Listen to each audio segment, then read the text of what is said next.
Hi friends, ಎಲ್ಲರಿಗೂ ನಮಸ್ಕಾರ. ನಾನಿವತ್ತು ಬೇಳೆ ಮೂಲಂಗಿ ಸಾಂಬಾರು ಮತ್ತು ಸೋರೆಕಾಯಿ ಪಲ್ಯ ಮಾಡೋದನ್ನ ತೋರಿಸ್ತಾ ಇದ್ದೀನಿ. ಮೊದಲು ಒಂದು ಕುಕ್ಕರ್ಗೆ 1 ಲೋಟ ಬೇಳೆ ಹಾಕಿ ಅದನ್ನು ನೀಟಾಗಿ 2-3 ಸಲ ತೊಳ್ಕೊಂಡು ನಾನು 2 ವಿಸಲ್ ಬಡಿಸ್ಕೊತಾ ಇದ್ದೀನಿ. ಸ್ವಲ್ಪ ನೀರು ಹಾಕಿ 2 ವಿಸಲ್ ಬಡಿಸ್ಕೊತಾ ಇದ್ದೀನಿ. ನೆಕ್ಸ್ಟು ಅದಕ್ಕೇ 1 ಮೀಡಿಯಮ್ ಸೈಜ್ ಈರುಳ್ಳಿ, 1 ಮೀಡಿಯಮ್ ಸೈಜ್ ಟೊಮೊಟೊ, 2 ಸ್ಪೂನ್ ಖಾರ ಪುಡಿ ಹಾಕ್ತಾಯಿದ್ದೀನಿ. ಬೇಳೆ ಪೌಡ್ರ್ ಹಾಕ್ತೀನಿ, ಅದು ಮನೆಯದೇ. ಸ್ವಲ್ಪ ನೀರು ಹಾಕಿ ನೋಡಿ, ಒಂದು 1/4 kg ಅಷ್ಟು ಮೂಲಂಗಿ ತಗೊಂಡಿದ್ದೀನಿ. ಅದನ್ನು ಹಾಕಿ ಸ್ವಲ್ಪ ಉಪ್ಪು ಹಾಕಿ ಬೇಳೆ ಮೂಲಂಗಿ ಎಲ್ಲ ಮಿಕ್ಸ್ ಆಗೋ ಥರ ಮಿಕ್ಸ್ ಮಾಡಿ ನಾನು 2 ವಿಸಲ್ ಬಡಿಸ್ಕೊತಾ ಇದ್ದೀನಿ. ನೋಡಿ, ಈ ಥರ ಚೆನ್ನಾಗಿ ಬೆಂದಿದೆ. ನೆಕ್ಸ್ಟ್ ಒಂದು ಬಾಣಲೆಗೆ ಸ್ವಲ್ಪ ಎಣ್ಣೆ ಹಾಕಿ, ಎಣ್ಣೆ ಸ್ವಲ್ಪ ಬಿಸಿ ಆದಮೇಲೆ ಸ್ವಲ್ಪ ಸಾಸಿವೆ, ಜೀರಿಗೆ, ಬೆಳ್ಳುಳ್ಳಿ ಮತ್ತು ಕರಿಬೇವು, ಒಣಗಿರೋ ಮೆಣಸಿನ್ಕಾಯಿ ಹಾಕಿ ಫ್ರೈ ಮಾಡ್ತಾಯಿದ್ದೀನಿ. ಜೊತೆಗೆ ಸ್ವಲ್ಪ ಹಿಂಗೆ ಹಾಕಿ ಫ್ರೈ ಮಾಡ್ತಾಯಿದ್ದೀನಿ.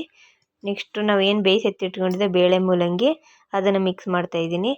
ಜೊತೆಗೆ ಸ್ವಲ್ಪ ನೀರು ಹಾಕಿ ಮಿಕ್ಸ್ ಮಾಡ್ತಾಯಿದ್ದೀನಿ. ನಮಗೆ ಸ್ವಲ್ಪ ನೀರಂಗೆ ಬೇಕಂದ್ರೆ ನೀರಂಗೆ ಮಾಡ್ಕೊಬೋದು, ಸ್ವಲ್ಪ ಗಟ್ಟಿ ಬೇಕಂದ್ರೆ ಗಟ್ಟಿ ಮಾಡ್ಬೋದು. ನೋಡಿ, ಒಂದು ಕುದಿ ಬಂದರೆ ಸಾಂಬಾರು ರೆಡಿ. ನಾನು ಲಾಸ್ಟಲ್ಲಿ ಸ್ವಲ್ಪ ಉಪ್ಪು ಹಾಕಿದ್ದೀನಿ. ನೆಕ್ಸ್ಟು ಒಂದು ಬಾಣಲೆಗೆ ಸ್ವಲ್ಪ ಎಣ್ಣೆ ಸ್ವಲ್ಪ ಬಿಸಿ ಆದಮೇಲೆ ಸಾಸಿವೆ ಹಾಕ್ತಾಯಿದ್ದೀನಿ. ಸಾಸಿವೆ ಹಾಕಿ ಸ್ವಲ್ಪ ಜೀರಿಗೆ ಹಾಕಿ ಫ್ರೈ ಮಾಡ್ತಾಯಿದ್ದೀನಿ. ನೆಕ್ಸ್ಟು ಕಡಲೆಬೇಳೆ, ಉದ್ದಿನಬೇಳೆ ಹಾಕಿ ಫ್ರೈ ಮಾಡ್ತಾಯಿದ್ದೀನಿ. ಇದೊಂದು ಸ್ವಲ್ಪ ಬ್ರೌನ್ ಕಲರ್ ಬರೋವರೆಗೂ ಫ್ರೈ ಮಾಡಿ ನೆಕ್ಸ್ಟ್ ಕರಿಬೇವು ಸೊಪ್ಪು, ಒಣಗಿರೋ ಮೆಣಸಿನ್ಕಾಯಿ ಹಾಕಿ ಫ್ರೈ ಮಾಡ್ತಾಯಿದ್ದೀನಿ. ಇದೊಂದು 2 ನಿಮಿಷ ಫ್ರೈ ಆದಮೇಲೆ ನಾನು 1 ಸ್ಪೂನ್ ಅಚ್ಚ ಖಾರದ ಪುಡಿ ತಗೊಂಡಿದ್ದೀನಿ, ಒಂದು ಅರ್ಧ ಸ್ಪೂನು ಅಷ್ಟು ಪುಡಿ ತಗೊಂಡಿದ್ದೀನಿ.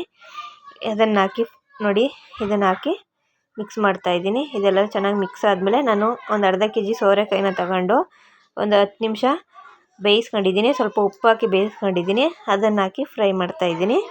ನೋಡಿ, ಈ ಥರ ಎಲ್ಲ ಮಿಕ್ಸ್ ಆಗಿ ಚೆನ್ನಾಗಿ ಮಿಕ್ಸ್ ಆಗಬೇಕು.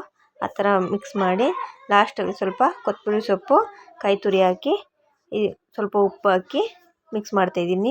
ಇಷ್ಟ ಆದರೆ ಲೈಕ್ ಮಾಡಿ, ಶೇರ್ ಮಾಡಿ, ಕಮೆಂಟ್ಸ್ ಮಾಡಿ. ನೋಡಿ, ಬಿಸಿ ಬಿಸಿ ಅನ್ನಕ್ಕೆ ಮೂಲಂಗಿ ಬೇಳೆ ಸಾಂಬಾರು ಮತ್ತು ಸೋರೆಕಾಯಿ ಪಲ್ಯ ತುಂಬ ಟೇಸ್ಟಿಯಾಗಿತ್ತು. ನೀವು ಒಂದು ಸಲ ಟ್ರೈ ಮಾಡಿ.